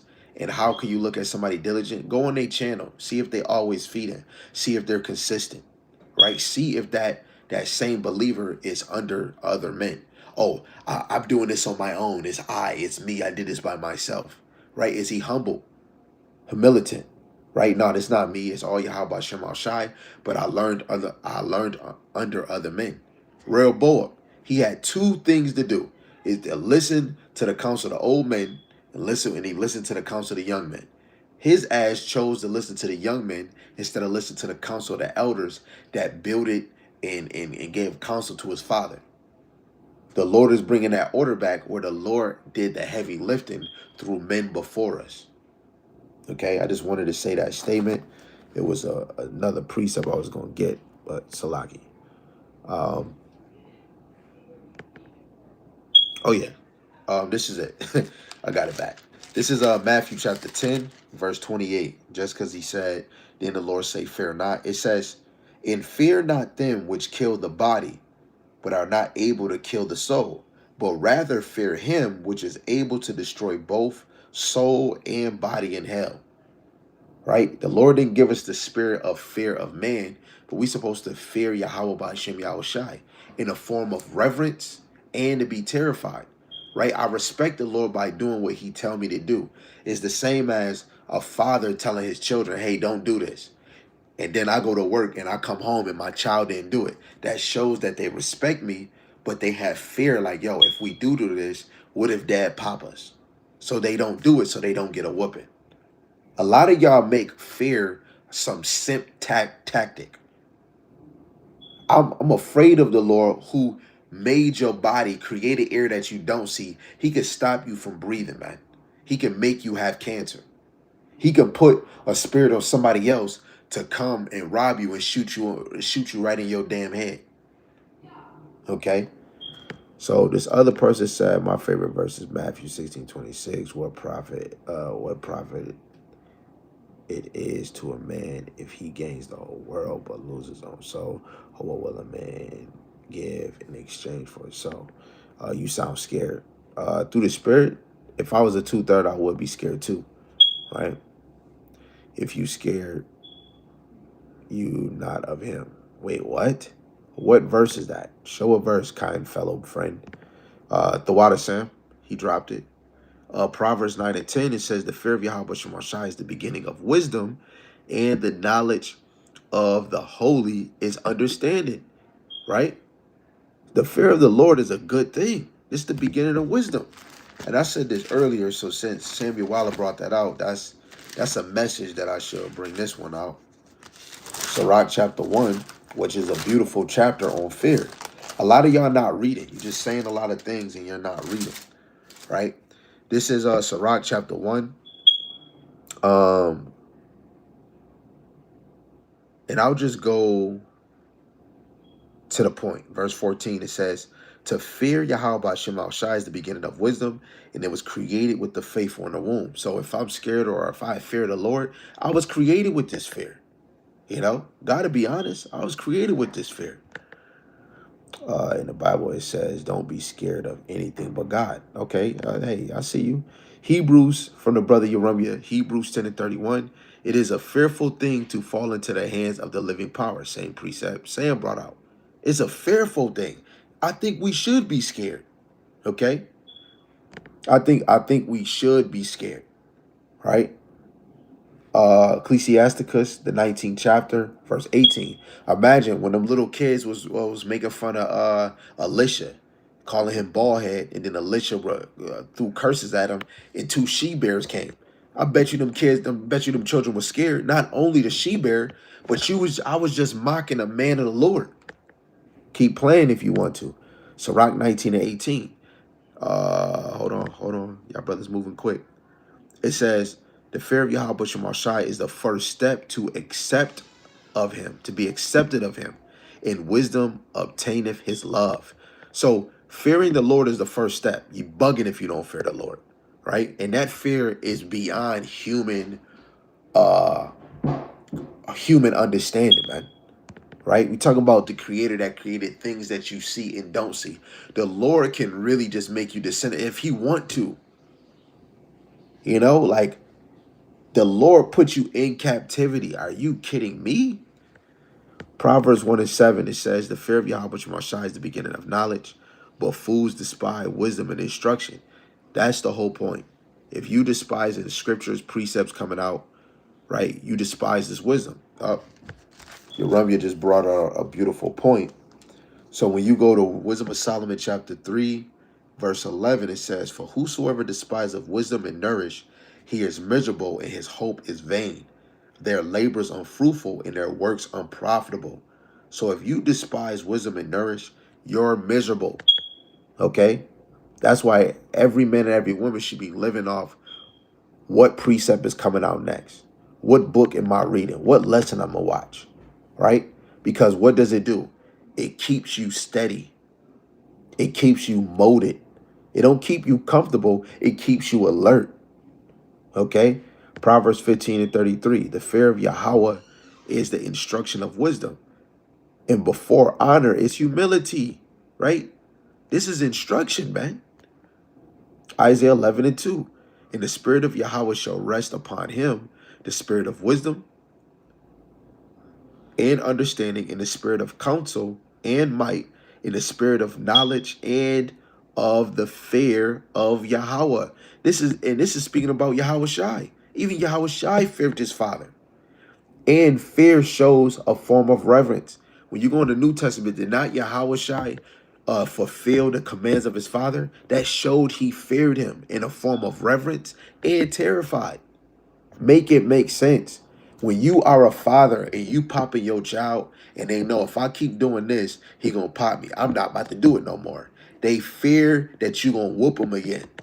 So, oh my goodness, no. As soon as you do what the Lord wants you to do, are you getting afflicted? Yes, you might get a thorn because he wants you to know I'm dealing with you even more in your weakness. And you're even stronger because guess what? You depend on Yahweh Ba'ashem Yahweh Shai. Isaiah 33:6. And wisdom and knowledge shall be the stability of thy times, and strength of salvation. The fear of Yahweh is his treasure. It's treasure. This is money. This is worth more than the shit you got in your bank account. You got 300, you got 1,000. Hey, I got a few million. Guess what? It's not better than the fear of Yahweh Shema Shai. This is that complete treasure. That fear of the Lord keep us narrow. This is even why for the past few weeks, brothers been speaking about salvation.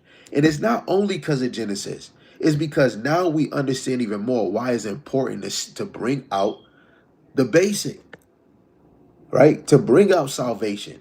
A lot of y'all can't understand, right? You got brothers still dealing with speaking about women because you see the shit women is doing.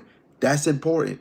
When we speaking about order with brothers, oh man, forget those elders. Oh man, we gotta stem away. You don't understand the Lord is bringing back the old ways. Don't he say, look for the old paths? The old paths was order. The Lord is setting that up.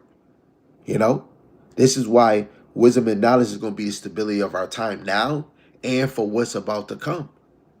And real prophets is being real delegate, being sincere when it comes to teaching. If you don't know something, don't teach it.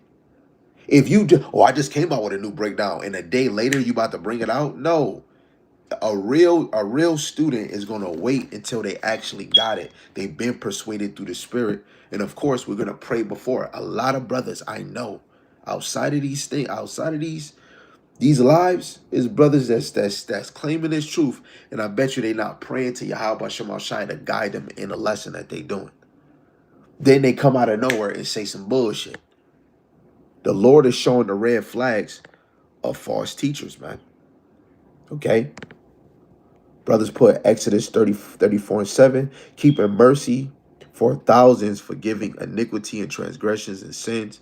And that will by no means clear the guilty, visiting the iniquities of the fathers upon the children's and upon the children's children unto the third and fourth generation. Hags, yeah, you should be fearing the Lord.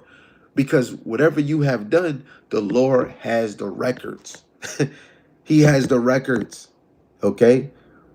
Jeromia, Leviticus 30:25-17. Ye shall not therefore oppress one another, but thou shalt fear thy power, for I am Yahweh, your power. Right? Fear is a strong thing in the scriptures. Like if you go to Blue Letter, it could tell you how many times the word fear, let me write this down. Fear, how many times fear the Lord is in the Bible. Hold on, I don't know if it's giving me the number. Okay, it's saying 100 plus. Yeah, that's the number it's giving. It's saying about fear in the Lord in the scriptures occur about 469 times in 102 verses. I mean, this is saying the NLT, but if I was to switch it, but let me just say it's 100 plus. Fear the Lord in the scriptures, right? The brother Samuel Waller put Philippians 2:12. Whereunto, my beloved, as ye have always obeyed, not as in my presence only, but now much more in my absence. Work out your own salvation with fear and trembling. You're not like, oh my goodness, am I going to make it? Oh my goodness. That's somebody that's worried. Okay, of course we worry, but you're not worrying yourself from not doing your due diligent work. The Lord knows your heart if you fear him. That goes off of you don't want to make a mistake. When you do make a mistake, oh man, I gotta repent. Come in and call like how about Shemi outside. When you sick, the first person before you think of a medicine, you call on the Lord. When you wake up and you trying to pray to Yahweh Shem outside, that is examples of fearing the Lord. If you admitting your faults, oh man, brother, I didn't pray to, oh brother, I didn't do this. You know what I'm saying? The Lord say confess your faults, especially if it's something that's heavy. You talking to a brother, he's speaking about something, you're like, you know what, bro, I did this. Then a brother correct you. That correction, and a brother see you not doing what you was doing because you got corrected, that shows you fear the Lord. Because you fix your, and fear don't have to, I fear the Lord. Thou sayest, your action should show, your faith should show that you fear the Lord. Okay? You obeying what he said in his absence shows if you fear him. Okay, Psalms 119 verse 120. My flesh trembleth for fear of thee, and I am afraid of thy judgments. Yo, we talking about missiles. ICB and missiles. You kidding me not to be scared of the Lord? You know, he even says, man, what? Man, this been on, man, I might have to do a lesson on this. I'm scared of this right here, right? This is 1 Peter chapter 4, verse 18. If the righteous scarcely be saved, where shall the ungodly and the sinners appear? When you look at scarcely, it means difficult, right? It means difficult or barely. It's going to feel like, oh man, what if I don't make it? What if he don't save me? Hold on. Let me give you a precept so you can get that out your mind. You can still fear. That's a good thing, right? This is 2nd Ezra 16:75. Be not afraid, neither doubt, for the Most High is your guide. So don't doubt the Lord just because it looked like it's difficult. Oh man, I don't know if I could do it. Endure to the end. Okay? That's a beautiful precept. He said, "Come, my kids fear me." For see, and look, that's another example for brothers to know. The Lord is no way you can, like, even if you don't learn in the Bible, you can see the structure of the Lord in everything. If I'm a father, just like the brother said, your kids do something, my children is more afraid of me than their own mother. So if I do something, oh yeah, I ain't gonna do this because of dad. Everybody act good. Let me go out this house, then they go do this. As soon as I know, everybody afraid. It's the same with us with the Heavenly Father, but in hyphen. You know? That's symbolic when we talk about a husband and a wife. The nation of Israel is a wife to Yahushai. Everything leads you to Yahweh Bashem Yahushai. And like the brother said, which is a key topic, ain't no new breakdowns teach what's been taught. The new breakdown started in 1969, which is really the true understanding of the scriptures, because Christianity and all these beliefs was on the earth. This was a new doctrine to the world, but it was always old. It's an old doctrine, but it's new to the world because it wasn't taught on this side. Okay? I'm not in a religion, but if we wanted to be strict or direct, it's the law, statutes, and commandments. But we're truly believers of Yahweh Shema Shai and Israelites, descendants of Jacob, scattered four corners of the earth, right? We teach bloodline over here. We teach about Yahweh Shema Shai, the one true power, right? This is Zechariah, the 14th chapter, verse 12. It says, "And this shall be the plague wherewith Yahweh Shema Shai will smite all the people that have fought against Jerusalem. Their flesh shall consume away while they stand upon their feet." Like, make that make sense. If that don't fear you in your mind, like, your tongue melting, your eyes melting, right? The other nations, if they hear this, they should be afraid. But come on, especially with Esau, they so prideful. This is the example of that verse that we just read. That's the example of what we just read. Anybody that fought against Jerusalem, the 12 tribes of Israel, their flesh shall consume away while they stand upon their feet. That's it right there. Go watch Terminator. Okay? So at the end of the day, brothers and sisters definitely should be fearing Yahweh Shem Yahweh Shai. I don't know what that is, folks. I just believe in God, to be real. Well, I don't know what God you believe in. So, hey, are you saying that's what's to come? Yes, especially for other nations. Yes, we just read the verse. Any nation that touched Jerusalem, the 12 tribes of Israel, their flesh is going to consume away while they stand. That's going to be an end time situation for the other nations, let alone what's going to happen to the 2/3.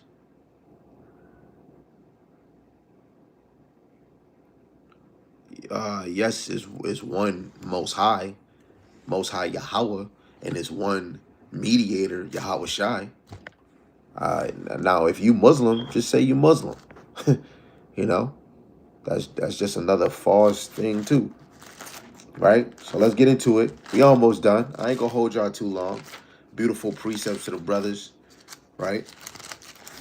And if the topic change, we'll just stay in line. He said, "The one who made me is the one I believe in." Real. So what's his name? What's his name? Because all gods have a name. False gods got a name. The real true power, Yahweh, and his son Yahweh Shai, they got names. So what God is you coming in? So we can know. If it's some Shabba Dabba Ding Dong, you're going to move to the left. Right? This is Ezekiel chapter 13, verse 10. It says, even because they have seduced my people, saying peace, and there was no peace. And one built up a wall, and lo, others daubed it with untempered mortar.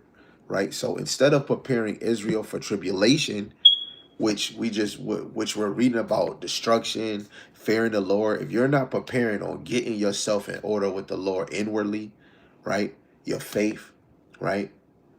What is that? For giving false hope, promise safety, preach soft words, remove fear, remove repentance, make Israel blind to the times. This is daily, right? We're supposed to be raw and sharp when it comes to teaching the words of Yahweh Hashem Yahweh Shai. So if, like the brother saying, he served the one true God.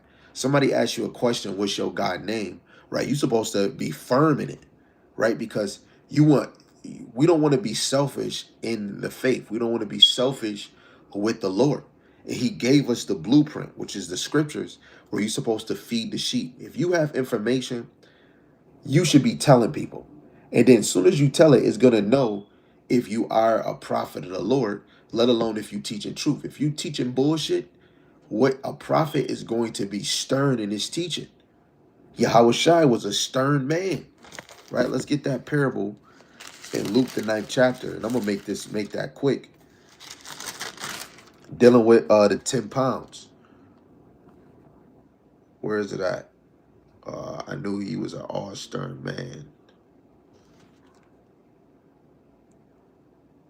Okay, this is Luke Chapter 19, I'm going to start at 19. The point is 22. It says, and he said likewise to me, be thou also over 5 cities. And another came saying, Lord, behold, there is thy pound, which I have kept laid up in a napkin.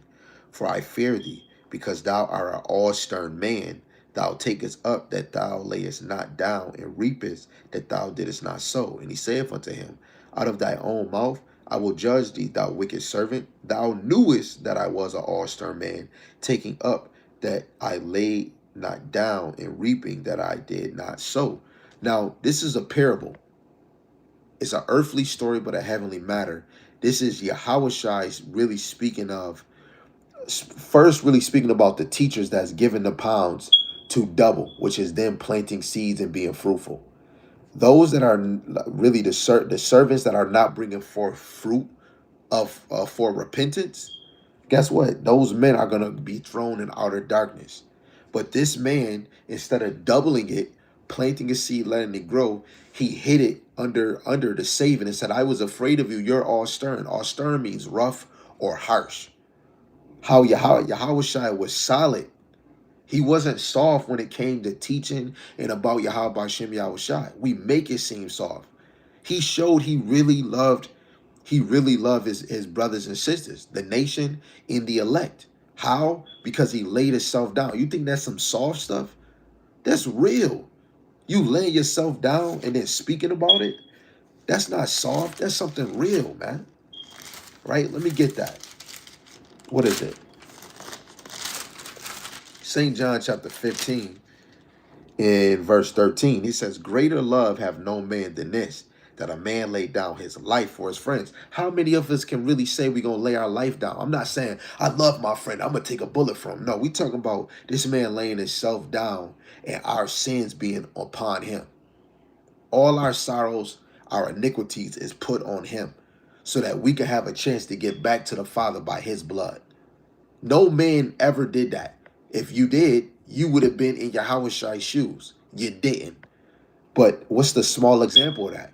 The men of the Lord that's saying they are prophets. If you're a false prophet, you're an imitation of Yahushua. The real men of the Lord have to really imitate Yahushua. Right?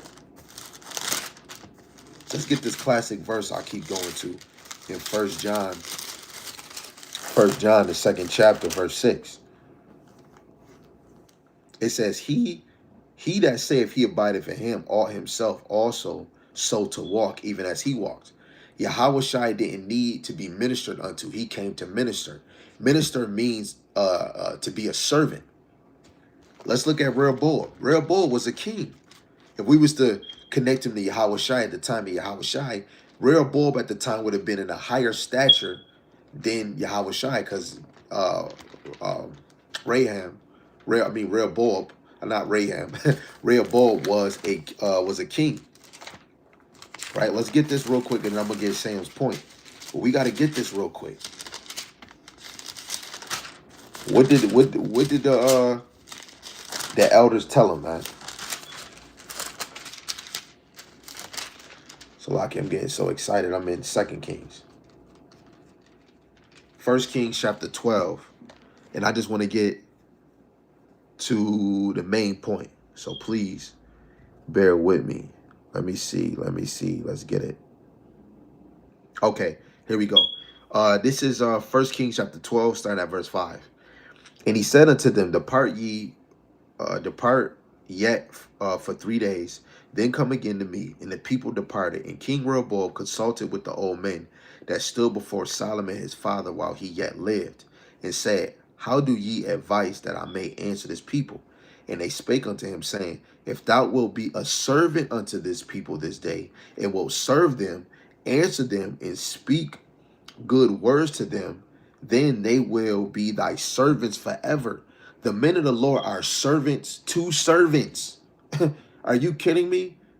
If you're claiming to be a prophet, a teacher, you are a servant of servants. You have to teach and feed. Okay? Any brother that ready to say, oh, I believe, oh, Allah is this. Okay, if you ready to back and defend your truth, guess what? You have to serve people. You know how many people don't know that the Heavenly Father and His Son? But if you believe in a lie, you're supposed to be out there teaching. This is another example to show all these other religions is bullshit, man. Who's out here teaching you about captivity? Who's out here telling you why Jake went into captivity because of their sins and kept that same understanding? Shit didn't change because Yahweh Shai, a brother just said in a video that Yahweh Shai was symbolically in a captivity, if we want to say. No, he was in captivity under Roman. Ain't no symbolic, ain't no this and this and that. He was in captivity under the Romans. Okay? Yahweh Shai was dealing with bullshit too. But he still went out to go teach the sheep. He didn't come out here to teach his own doctrine. He came out here to teach what the Heavenly Father have given him. So Yahweh Shemar Shai gave us a doctrine. Any brother that came way after 2007, 2015, the doctrine already been set, man. It's up for the Lord to deal with you. Brothers is already planting the seed and watering. You have to soak it in like SpongeBob. If you can't soak it in, you can't meditate, you can't pray to Yahweh Shem Yahushai, and you can't get it, hey, it's either you're going to continue to keep praying until you get it, because what did Paul do with his thorn? He prayed to the Lord 3 times, and the Lord did not heal him from his thorn. You got to keep knocking at that door until the Lord open up, right? Let me get this before I read Sam's verse.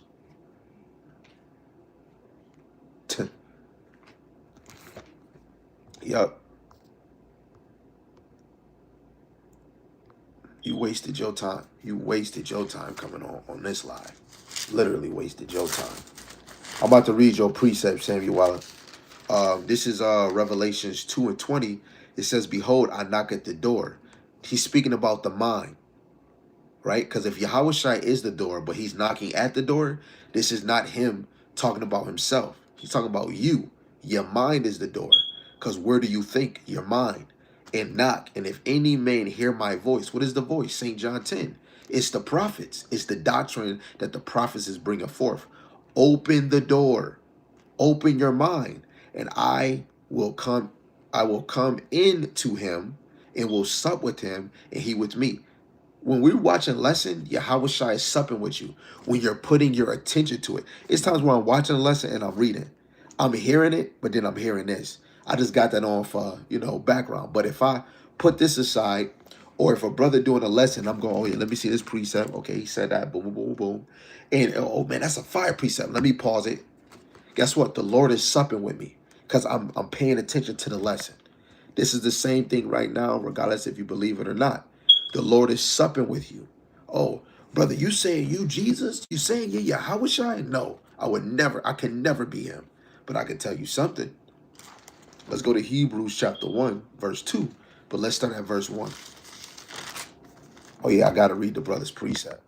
Yeah, let me read that brother's precept. Right, let me say this precept real quick.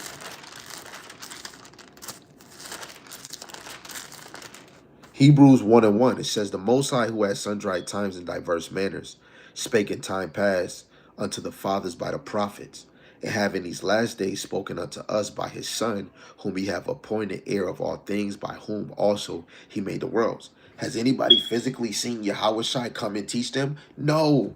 Through the Spirit, Yahweh Shai taught you. St. John 15, "If you abide in me, I abide in you." Abide means remain. The Lord is living in us. That was the symbolicness. Woo! That's what the temple was about. You had a physical temple, but the Lord said he doesn't dwell in temples made with hands. It was all a foreshadow of the Lord dwelling in this temple. Yahweh Shai said he can rebuild this temple. He said, we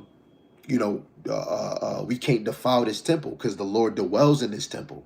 But the temple is the body of the church, the assembly of faithful believers. And the Lord is abiding in them, living in them. Okay? Man, the Lord did it, right? The second Ezra chapter 2, verse 47.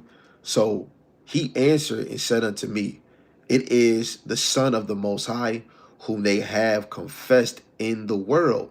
Then began I greatly to commend them that stood so stiffly for the name of Yahweh Shem Yahushai."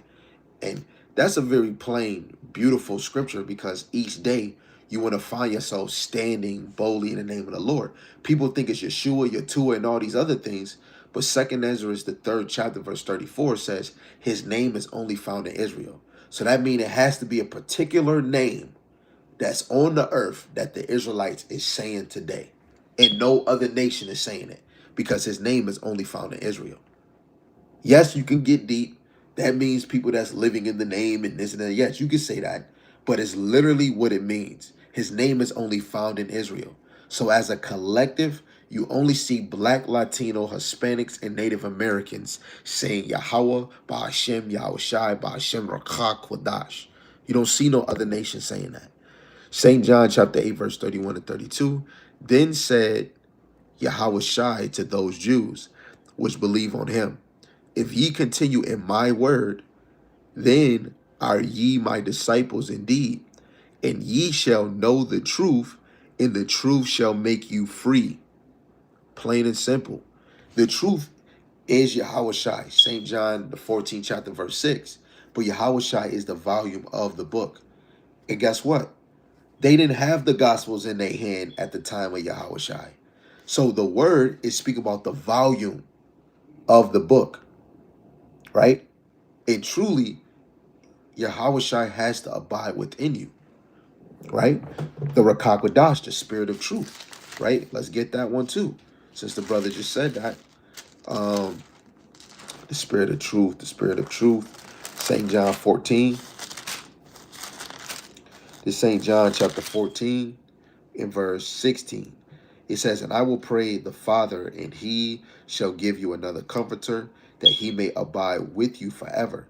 Even the spirit of truth, whom the world cannot receive, because it seeth him not. Neither knoweth him, but ye know him, for he dwelleth with you, and shall be in you. So the spirit of truth is abiding in us. And that spirit, that spirit is coming in the name of Yahushai. This Yahuwah El Padre. Yahoo. Yeah. I don't know what the language is, but that's not Yahweh Ba'ashem Yahushai. I don't know what you saying over there.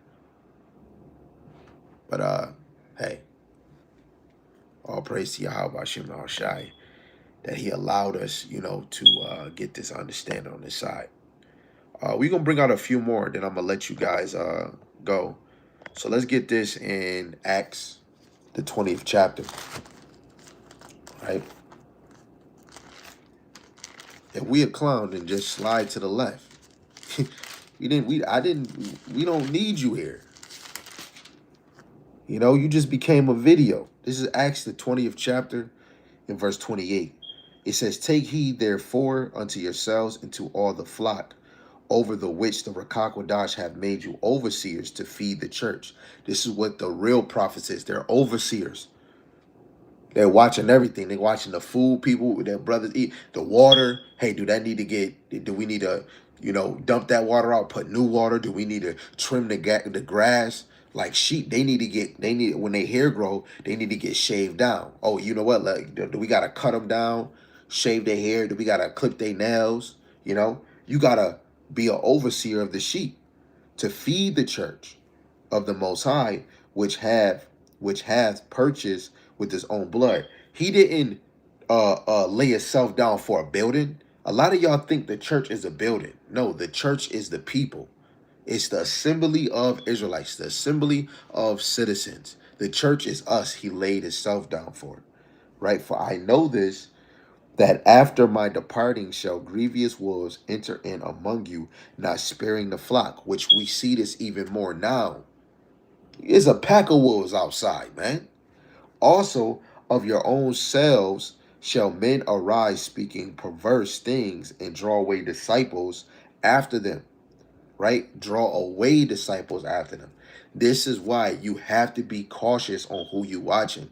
Don't try to change it up. Oh, because of entertainment, let me watch this. Don't do that. Especially for women. Y'all are the weaker vessels. You shouldn't be watching multiple men. It's like symbolic to you women shouldn't be laying with multiple men. It's the same. Because y'all women, y'all the weaker vessel. You're easy to be manipulated. Because you have that little gullible with inside you. that you can just drift away, drift away. And a brother can either look good, he can talk, he can have all these eloquent, oh, I just like how he teach. And then you see right here, hey, donations if you want to. Be cautious. Stay where you at and be edified over here. Okay? Me, I can't point you to another direction because I'm in one direction. Us over here, we are under Great Millstone, GMS, the head brother Zion in my city, GMS, Niagara Falls, Buffalo. And of course, you got, the whole branch. You have to, me personally, I've been persuaded these is the men of the Lord, not by man. Oh, this man, I don't even physically know these apostles. So they didn't persuade me with nothing. All they did was teach. Something I didn't know, I'm able to go in the comment section. I'm able to talk to my brothers. I can go to the head brother Zion over here. He can hit what you call it, I forgot what they call it, but he can reach out to the head brothers in Boston and they'll give him the understanding. But at the end of the day, as a student, I have to have a readiness mind to hear. Okay, oh shoot, that makes sense. And then go re-look over it to be persuaded, And it's all Yahweh Shem Shai if I get it right there and then, or if I study and get it. But it's no new teachers. Nobody can amaze the men of the Lord. It's no magic trick you can do. The elect can't be swando. Oh, you over here, you over here. No, ain't no real Israelite just hopping and hopping and hopping around. I did. Came here to here because the Lord wanted me to go right where I needed to be. Everything else was for experience, right? Regional heads. Yeah, yep, that's what I needed. The regional of Boston. That was Boston. The brother put Philippians 3:16. Nevertheless, whereto we have already attained, let us walk by the same rule. Let us mind the same thing, right? This is a fact. And it's not, hey, if you over there, you over there.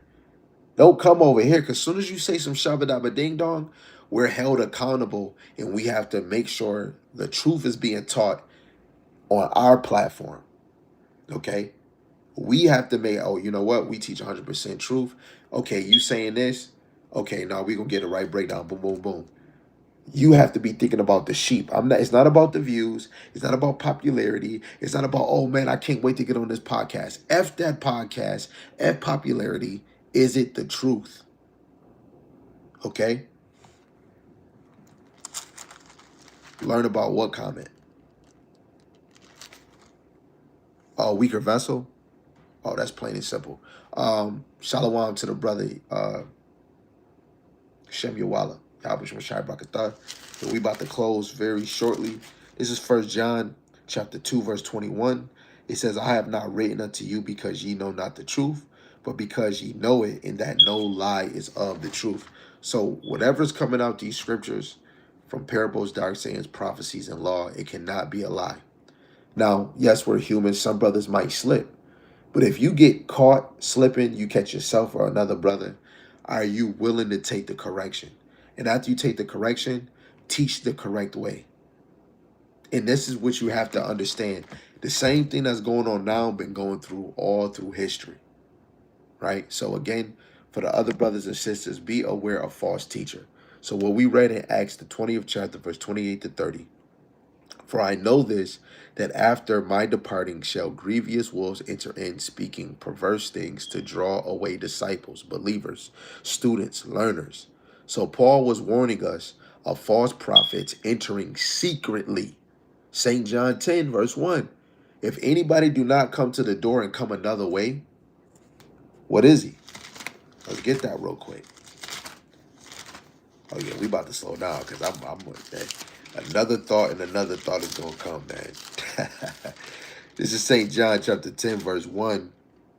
It says, Verily, verily, I say unto you, he that entereth not by the door, which is Yahweh Shai in this verse, into the sheepfold of those believers, but climbeth up some other way, the same is a thief and a robber. Okay? So a lot of false prophets are entering secretly. They're robbers. They're thieves. They corrupt the doctrine. It's like having liquor. Let's say Tito's, and you put water in it. They dilute it. Okay? They corrupt doctrine, basically dilute it. They divide the body.